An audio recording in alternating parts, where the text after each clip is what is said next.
السلام علیکم ویورز، میرا نام عطاء الرحمن اور آپ دیکھ رہے ہیں عطاء بخاری یوٹیوب چینل۔ قرآن کریم کی مسلسل ایکسپوزیشن کے سلسلہ میں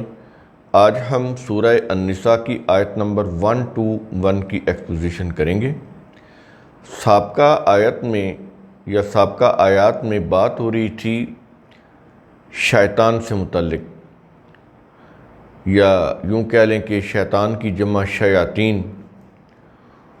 تو ہم نے سابقہ آیات میں وضاحت کی تھی کہ شیطان یا شیاطین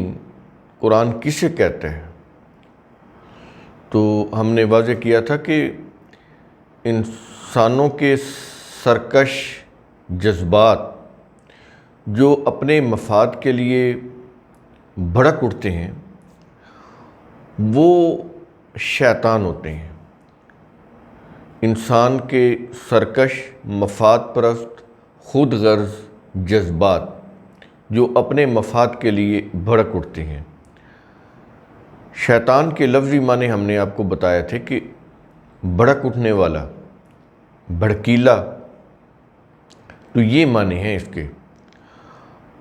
اور جو مذہب نے پھر شیطان دیا اللہ کے مقابلے میں، وہ بالکل باطل تصور ہے جو پرشین مورخین نے، پرشین مفسرین نے، پرشین محدثین نے، ہماری جو آج کی یہ جو مذہب اسلام کہہ لیں، اب دین تو نہیں،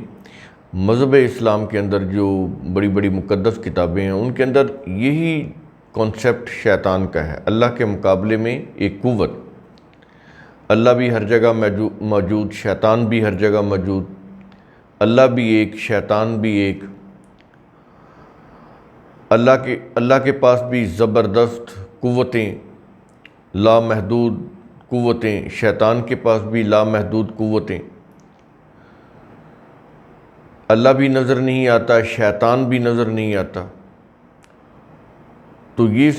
جتنا بھی کانسیپٹ ہے اہرمن اور یزداں، یہ جو ایران کے اندر جو فارسی لوگ تھے، پارسی لوگ تھے، یہ ان کے ہاں سے کانسیپٹ لیا گیا اور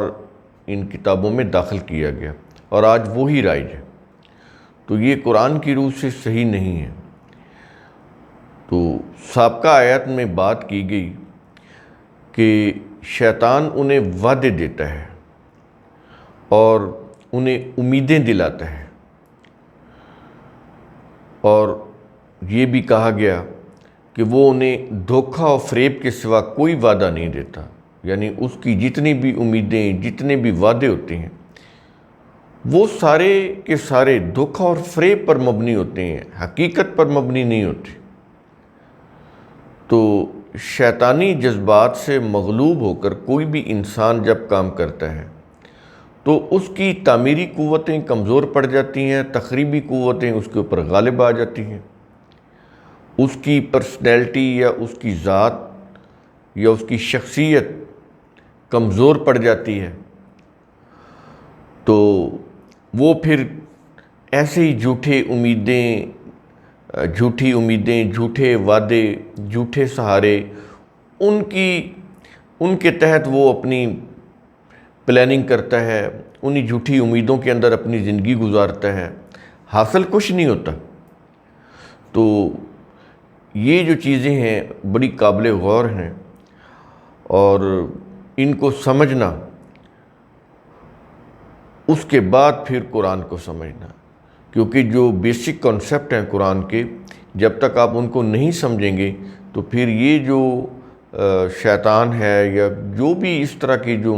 اصطلاحات ہیں، جو بھی قرآن کریم کی اہم جو الفاظ ہیں، ان کے میننگ کو بغیر سمجھے جب آپ ثواب کی نیت سے قرآن کو پڑھیں گے تو اس سے پھر حاصل کچھ نہیں ہوگا، اچیومنٹ نہیں ہوگی۔ تو جب اچیومنٹ نہیں ہوگی تو خالی پڑھنے کا تو کوئی فائدہ نہیں۔ قرآن کریم کو سمجھنا اور پھر اس کے اوپر عمل کرنا، قرآن کریم کو سمجھنا اور اس کی روح سے ریاست کا نظام بنانا اور اس نظام کے تابع زندگی گزارنا، پھر تو کوئی اچیومنٹ ہو سکتی ہے۔ ادروائز نہیں۔ تو آج ہم یہ جو آج کی آیت ہے 1 to 1 اس کے اوپر آتے ہیں۔ یہ تھوڑا سا مختصر تعارف یہ ضروری ہے تاکہ ربط پیدا ہو، کیونکہ قرآن کریم کی جو آیات ہیں وہ جیسے کڑی سے کڑی ملتی چلی جا رہی ہے، ایسے یہ کڑی سے کڑی ملتی چلی جا رہی ہے۔ ان کے اندر ایک خاص قسم کا کوہیرنس ہے، مطابقت ہے، بڑی کنسسٹنسی ہے اس کے اندر، ان آیات کے اندر، قرآن کریم کی جتنی بھی آیات ہیں تو یہ انٹر لنک ہیں، ایک دوسرے سے جڑی ہوئی ہیں۔ تو شروع کرتے ہیں آیت نمبر 1 to 1۔ انہی لوگوں کی طرف اشارہ کر کے یہ جو شیطانی جذبہ سے مغلوب ہو کر اپنی زندگی گزارتے ہیں، مفاد پرستیوں میں یا اپنی خود غرض جو ان کے منصوبے ہوتے ہیں کہ بس ہمیں فائدہ ہو جائے، دوسرے کو نقصان ہوتا ہے تو ہو، لیکن وہ اس کی کوئی پرواہ نہیں کرتے کہ ان کی جو مستقبل کی زندگی ہے وہ تباہ ہو رہی، عارضی فائدے کے لیے وہ بھاگ رہے ہوتے ہیں۔ تو ان شیطان صفت لوگوں کے متعلق قرآن کریم اشارہ کرتا ہے، یہ جو اولائکا کی جو ضمیر ہے یہ انہی لوگوں کے لیے جن کی بات پیچھے ہو رہی ہے، جو شیطانی جذبہ سے مغلوب ہو کر زندگی گزارتے، تو ان کی طرف اشارہ کر کے کہتا ہے اولائکا مأواہم جہنم، یہ وہ لوگ ہیں کہ ان کا ٹھکانہ جہنم ہے۔ یہ نہیں کہ آخرت میں جا کے ہوگا، وہ تو پرماننٹلی ہوگا، صرف آخرت جو پرماننٹ جو آخرت میں آنی ہے پرماننٹلی، صرف وہ نہیں، اس دنیا کی زندگی اس کے اندر جو جہنم ہے وہ بھی، تو اس دنیا کی زندگی بھی جہنم اور آخرت کی زندگی تو وہ پھر پرماننٹلی جہنم ہو جائے گی۔ تو یہ وہ لوگ ہیں جو اپنی مفاد پرستیوں میں، اپنی خود غرضیوں میں انہوں نے کوئی مستقبل کا فائدہ نہ سوچا، صرف اپنا مفاد سوچا، پوری انسانیت کا فائدہ نہ سوچا انہوں نے۔ یہ لوگ قرآن کریم ان کو کہتا ہے نا شیاطین، صرف اپنے فائدے کے لیے زندہ رہنا، تو یہ تو شیطانی جذبہ ہے۔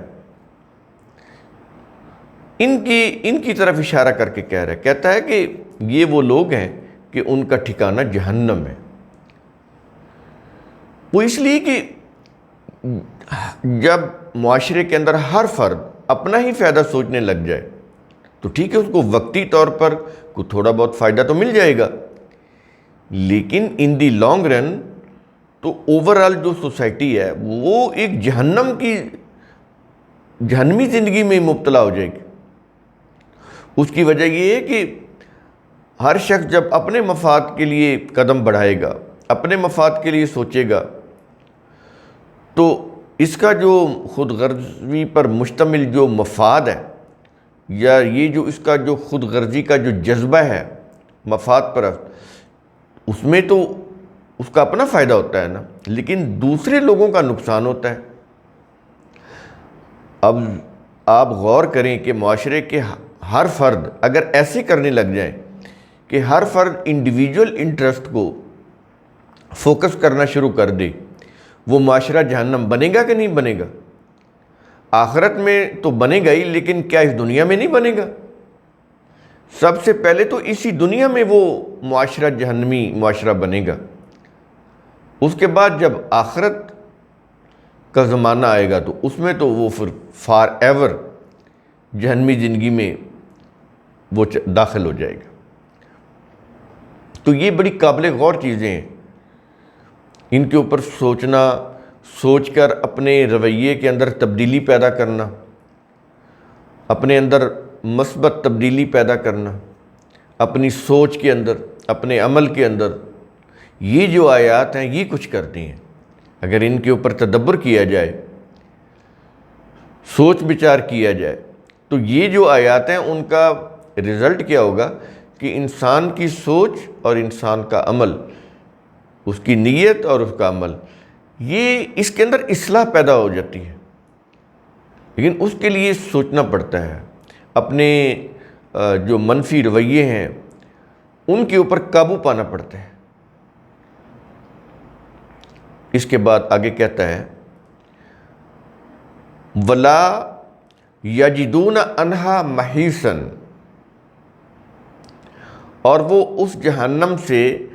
فرار کی کوئی جگہ نہیں پائیں گے۔ جب آپ نے ایک دفعہ اپنی خود غرضی کے جذبات کے تحت ایسا معاشرہ بنا دیا کہ ہر فرد اپنے مفاد کے لیے قدم بڑھا رہا ہو، تو ظاہر ہے کہ اس میں آپ اس جہنمی معاشرے سے نکل ہی نہیں سکیں گے، کیونکہ معاشرے کے اندر لوگوں کی میجورٹی جب ایسا کر رہی ہوگی تو کیسے نکلیں گے اس جہنم سے آپ؟ تو اس جہنم سے نکلنے کا ایک ہی طریقہ ہے کہ یہ جو خود غرضی کے جذبات ہوتے ہیں، مفاد پرستی کے جو جذبات ہوتے ہیں، ان سے مغلوب نہیں ہونا، جائز طریقے سے اپنا فائدہ سوچیں، لیکن اگر آپ کے انڈیویجول فائدے سے، انفرادی فائدے سے اجتماعی نقصان ہو رہا ہے تو پھر اس سوسائٹی کو جہنمی معاشرہ بننے سے کوئی نہیں روک سکتا، اور اس کی جو تباہی ہے وہ بھی پھر اٹل ہو جاتی ہے، اس سے پھر کوئی فرار نہیں حاصل کر سکتا، کوئی بچ نہیں سکتا۔ تو بچنے کی جو صورت ہے وہ یہی ہے کہ مفاد پرستی کے جذبات ان کو اپنے قابو میں لایا جائے، وہی کی جو اقدار ہیں، ویلیوز ہیں، قرآن کی جو تعلیمات ہیں، جو اخلاقیات ہیں، ان کی روح سے اپنی ذات کی تربیت کرنا، اپنی سوچ اور اپنے عمل کو بہتر بنانا، ان کے اندر اصلاح پیدا کرنا، ایسے کام کرنا جس میں اپنے علاوہ دوسرے لوگوں کا بھی فائدہ ہو، تو پھر کامیابی ملے گی، پھر جہنمی زندگی سے نجات مل سکتی ہے۔ ادروائز تو جہنم تو پھر ہمارے ارد گرد جو ہے وہ برپا ہوتا ہے، اس لیے کہ ہم اپنی مفاد پرستی کی سوچ، مفاد پرستی کے منصوبے ان کو ترک نہیں کرتے، لگاتار کام کر رہے ہوتے ہیں کہ یہ بھی مل جائے، یہ بھی مل جائے، بائی ہک بائی کروک، جائز ناجائز جیسے بھی ہو، تو یہ جو چیزیں ہیں معاشرے کو تباہ کر دیتی ہیں۔ قرآن کریم اس روش سے بچانا چاہتا ہے، تو قرآن کریم کا اصول ثم تفکروا، اس کی روح سے آپ خود بھی سوچا کریں، سمجھا کریں اور غور و فکر کیا کریں۔ شکریہ۔